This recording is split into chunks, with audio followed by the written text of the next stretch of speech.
Salad ਸਾਰਿਆਂ ਨੂੰ ਸਤਿ ਸ਼੍ਰੀ ਅਕਾਲ ਐਂਡ ਗੁੱਡ ਆਫਟਰਨੂਨ। ਅੱਜ ਤੁਹਾਡੇ ਨਾਲ ਅਸੀਂ ਬਠਿੰਡਾ ਪੁਲਿਸ ਦੀ CAA 2 ਦੀ ਬਹੁਤ ਵੱਡੀ ਕਾਮਯਾਬੀ एक्शन के बारे में थोड़े नाल असी डिस्कस करना है।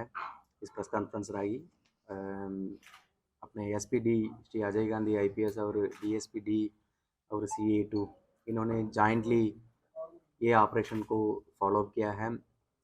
ये बेसिकली वेपन सप्लाई का मॉड्यूल है। इस मॉड्यूल ते असी दो बंदियां नूं गिरफ्तार किया है, एक मीता हरमीत और एक अमृतपाल। हरमीत मीता जींद दी हरियाणा विच रहने वाले हैं और अमृतपाल मुक्तसर दे रहने वाले हैं।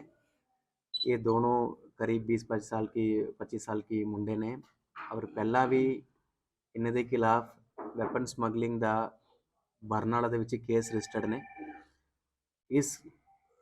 उस केस में भी काफ़ी वैपन इन्होंने सप्लाई किया पंजाब दे विच। और उन्हें इस मॉड्यूल आज जो बठिंडा पुलिस वालों जो कार्रवाई की है, इसमें भी असी लगभग टोटल 10 वैपन रिकवर किए ने इन्हों तो। और जड़ा वैपन 6 पिस्तौल 32 बोर दी हैं और देसी कट्टे 315 बोर दे हैं, एक देसी रिवाल्वर 38 बोर दे हैं, एक पिस्तौल 30 बोर दे हैं और एक गड्डी इन्हों तो बरामद हुई है। और इन्होंने पीछे मध्य प्रदेश तो ये सारे वैपन खरीद लेंदे हैं और इतने अपने क्लाइंट्स को पंजाब दे विच इन्होंने सप्लाई करना है। ये सीगा वैपन सारे इन्होंने सप्लाई करना सीगा। और हुण तक पूछ पड़ताल में ये भी गल सामने आई है, इन्होंने इहदा पहला भी कुछ वैपन्स का ऑलरेडी सप्लाई कर चुके हैं और जिवें लुधियाना और मोगा डिस्ट्रिक्ट के विच ऑलरेडी इन्होंने सप्लाई की हुई हैं। असी वो भी वर्कआउट कर रहे हैं। ये दोनों दोषी गिरफ्तार ऑलरेडी हो चुके हैं। हुण साढ़े कोल रिमांड ते ने 6 तारीख तक असी पूछताछ करांगे। और इन्हां दे खिलाफ पहला भी केस रजिस्टर्ड ने इन्हां दे खिलाफ। एक तो बरनाला दे विच वैपन स्मगलिंग दा भी है और मुक्तसर दे विच भी वैपन स्मगलिंग दा और NDPS केस दा भी है। इस केस दे विच एक जड़ा बंदा मुक्तसर दी एक भगोड़ा भी है, वांटेड भी है, उसमें इन्होंने अरेस्ट होनी है अमृतपाल दा। और पहले केस दे विच जो हरमीत मीता है वो जमानत पर आया है, जब उन्होंने फिर ये प्लान बनाया है, फिर मध्य प्रदेश से वेपन सप्लाई किया है। और ये टाइमली हमारे CAA पुलिस दी एक्शन से ही और सारे सीनियर ऑफिसर ने पूरी ऑपरेशन मॉनिटर किया। बहुत अच्छी रिकवरी है, अराउंड 10 वेपन्स रिकवर करना एट ए टाइम है। और ये पीछे जड़े क्लाइंट्स है ये वैपन कितने कितने जाना है वो पार्ट ऑफ इन्वेस्टिगेशन है। असी फिलहाल थोड़े नाल शेयर नहीं कर रहे हैं, बट ये कितने कितने बड़ी लेवल की जड़ा वारदात है असी रुके हैं। सो साढ़े टीम ਨੂੰ ਅਸੀਂ रिवार्ड्स के लिए भी प्रपोज करेंगे, DG सर ਨੂੰ ਅਸੀਂ रिक्वेस्ट कराएंगे। और ये जड़ा आम पब्लिक ਨੂੰ समाज ਨੂੰ मैं मैसेज ये देना चाहते हैं, Bathinda police highly committed crime free रखना है और लॉ एंड ऑर्डर को मेंटेन करना है। साढ़े एक्शंस करो कंटिन्यूसली जारी रहेगी। सर पहले अमृतपाल के खिलाफ भी पर्चा दर्ज ने और हरमीत मीता के खिलाफ भी पर्चा दर्ज ने। मोस्टली ये सारे 399 402 का और वेपन स्मगलिंग का और NDPS का पर्चा इन्हें खिलाफ। और जो मीता है रिसेंटली पिछले साल 21 में जमानत पर आया है, उस तो बाद ये दिहाड़ी का काम करता है। और अमृतपाल दी जो पिछले दिसंबर महीना का मुक्तसर दे विच केस रजिस्टर्ड ने NDPS हेरोइन स्मगलिंग का और वेपन स्मगलिंग का। उस केस में हाले ये गिरफ्तारी पैनी है, तो असी मुक्तसर पुलिस ने भी इन्फॉर्म कराएंगे। मध्य प्रदेश से ये जो वेपन्स लेके आते थे, कहाँ से लेके आते थे फैक्ट्री? ये सारे असी पार्ट ऑफ इन्वेस्टिगेशन रखा है, असी आइडेंटिफाई कर चुके हैं। एंड डेफिनेटली इस तो पहला भी शायद तुहानू याद होगा पिछले प्रेस कॉन्फ्रेंस दे विच भी ਆਪਾਂ वैपन रिकवर किया, वो भी मैं तुहानू दसिया मध्य प्रदेश ही आया, थ्रू बस राही आया है। तो मध्य प्रदेश में किहड़े जिला दे विच इन्होंने ये लिए हैं जितने तैयार होंदा है वो असी वर्कआउट कर ली हैं। और असी मध्य प्रदेश पुलिस नू कंसर्न डिस्ट्रिक्ट SP ऑफिसर नू असी फॉर्मली ये मसला को टेकअप कराएंगे।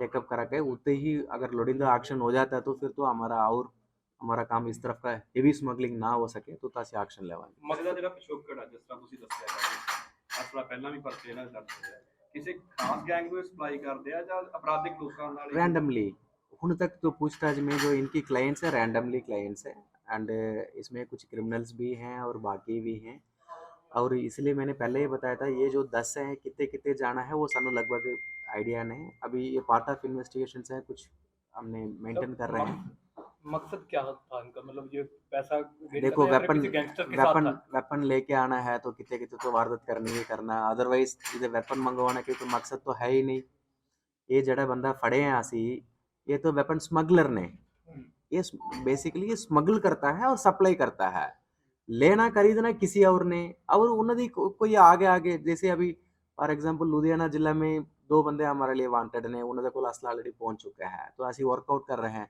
जब वो फड़ो होगा तो पता लगेगा आगे उन्होंने की प्लान किया होया तो फिर ये आगे चेन चलते रहेगा अदरवाइज ਜਿਸ ਤਰ੍ਹਾਂ ਤੁਸੀਂ ਕੋਰੀਅਰ ਦੀ ਗੱਲ ਕੀਤੀ ਹੈ ਇਹ ਕੋਰੀਅਰ ਦਾ ਕੰਮ ਕਰਦੇ ਸੀ ਇਹ ਕੋਰੀਅਰ ਦਾ ਹੀ ਕੰਮ ਕਰਦੇ ਸੀ स्मगल ਜਾਂ स्मगल स्मगल ਪੈਸਾ ਵੀ ਆਪ ਦਿੰਦੇ ਸੀ तो खरीद के लेके ਇੱਥੇ ਵੇਚਦੇ ਸੀ? यस यस यस यस इन्होंने एक एक वेपन को पैसा दे के लेके आते हैं सी मान लो इन्होंने कोल जो आर्डर हो जाता है 4 वेपन की लोड़ है 2 वेपन की लोड़ है ये फिर वर्कआउट करना शुरू कर लेते हैं फिर मध्य प्रदेश में अपने लेवल पे अप्रोच करके उधर डील सेटल हो जाता है पेमेंट सेटलमेंट होने के बाद वेपन मूव करना शुरू कर लेते हैं इतने आके जड़ा रेट के विच उन्होंने मध्य प्रदेश से लिया है उससे ज़्यादा रेट से अपने अपने क्लाइंट को ये सप्लाई करता है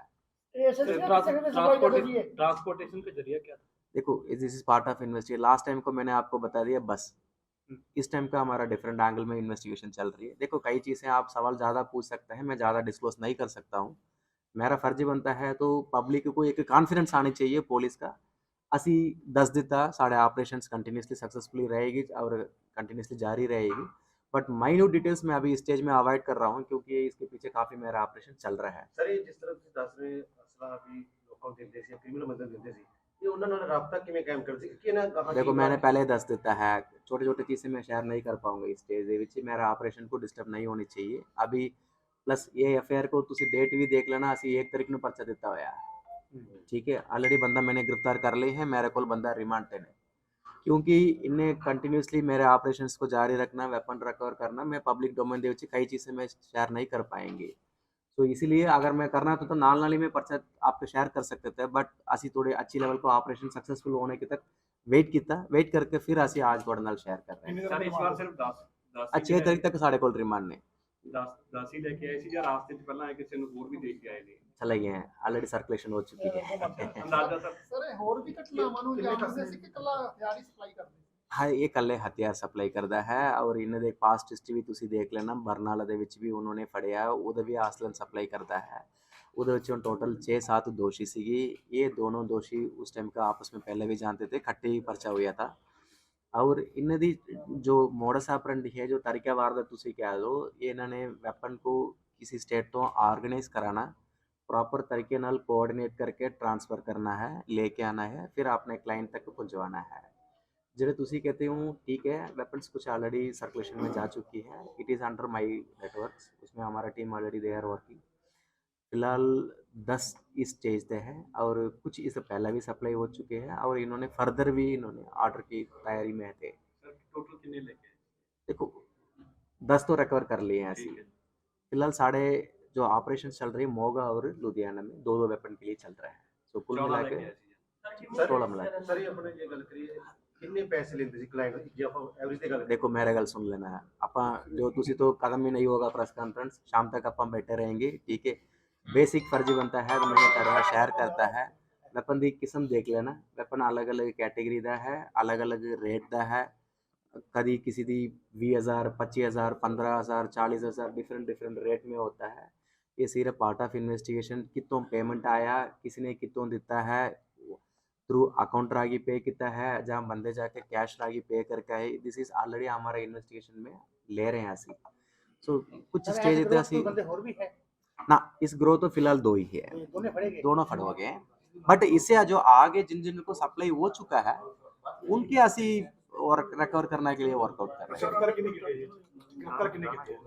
दो बंदे गिरफ्तार हुए हैं इधर करीब 24-25 साल का है वो ये खेती बाड़ी का काम करता है और 1-2 बंदा दिहाड़ी का काम करता है बट पास्ट हिस्ट्री इन्हें वेपन सप्लाई की ही है ये बेसिकली वेपन सप्लाई की ही इनकी मतलब एक्सपर्ट है वो पहले भी 2 साल से ही कंटिन्यूअसली कर रहे हैं। जब जमानत पर आ गया फिर दोबारा इन्होंने प्लान करना शुरू कर दिया और कट्टे ही स्मगलिंग करते हैं और छोटे छोटे लेवल के नहीं हैं, 3-4 के नहीं है, थोड़े से हेवी लेवल के मात्रा में स्मगलिंग करते हैं सो दैट इनकी कट्टे ऑपरेशन पूरी हो जाता है। सो इस तरफ का प्लान करके ये लोग करते हैं। बट साढ़े सी टीम का और हमारा सीनियर ऑफिसर्स की टाइमली ऑपरेशन सक्सेसफुल रहे हैं, बहुत बढ़िया रहे। सो ऑफिसर्स को मैं असी रिवार्ड के भी प्रपोज कर रहे हैं।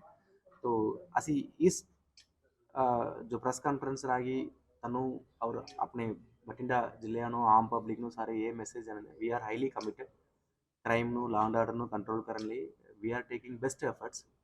चलो कई वारदातें भी अभी भी स्टिल अनट्रेस्ड ने असी वर्कआउट कर रहे हैं। अभी फुल फ्लेज्ड हमारा टीम लगी हुई है, जल्दी ट्रेस होंगे बाकी वारदातें भी। और जो मैक्सिमम है हमारे शहर में क्राइम फ्री है। रिसेंटली भी असी करीब 30 मोबाइल फोन्स कोई किसी दी खो हुए है, किसी दी चोरी हुए हैं, असी भी वो सारे ट्रेस करके वर्कआउट करके जो ओरिजिनल ओनर्स नो असी हैंड ओवर किए। We are highly committed and thank you.